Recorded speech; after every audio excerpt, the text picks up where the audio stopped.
Le dilemme de la crucifixion. Ce dilemme met en évidence la contradiction entre l'enseignement de Jésus et celui de Mohammed. Il se constitue de la manière suivante: énoncé des prémices, énoncé de la problématique, puis conclusion. Voici les prémices.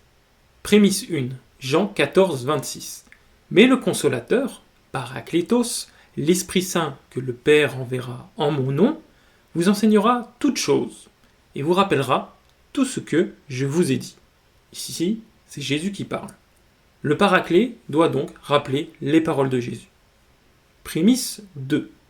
Matthieu 24, 35. Le ciel et la terre passeront, mais mes paroles ne passeront point.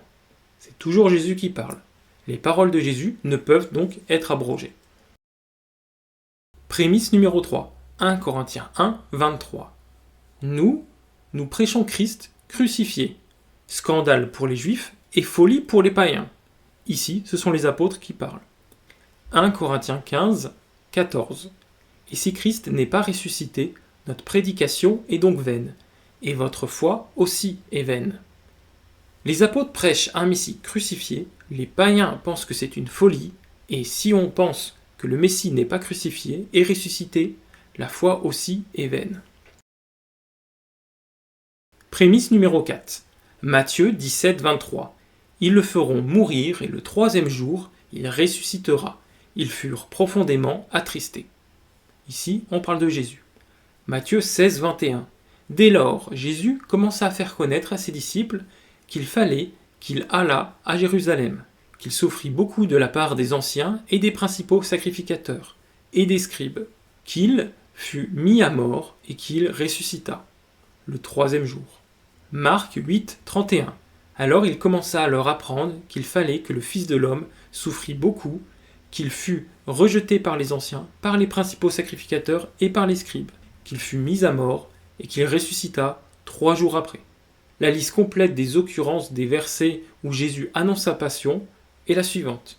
Matthieu 16, 2, Marc 8, 31 à 33, Luc 9, 22, Matthieu 17, 22 à 23, Marc 9, 30 à 32, Luc 9, 44 à 45, Matthieu 20, 17, Marc 10, 32 à 34, Luc 18, 31 à 33, Matthieu 17, 9, Matthieu 12, 39 à 40, Jean 2, 19 à 22.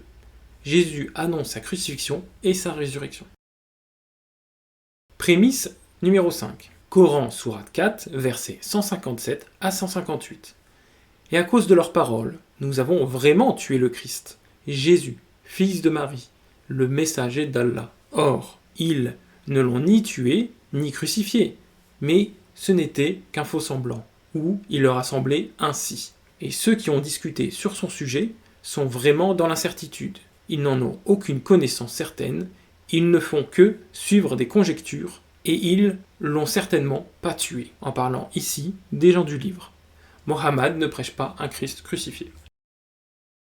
La problématique est la suivante. Mohammed ne prêche pas un Christ crucifié en opposition à Jésus et aux apôtres.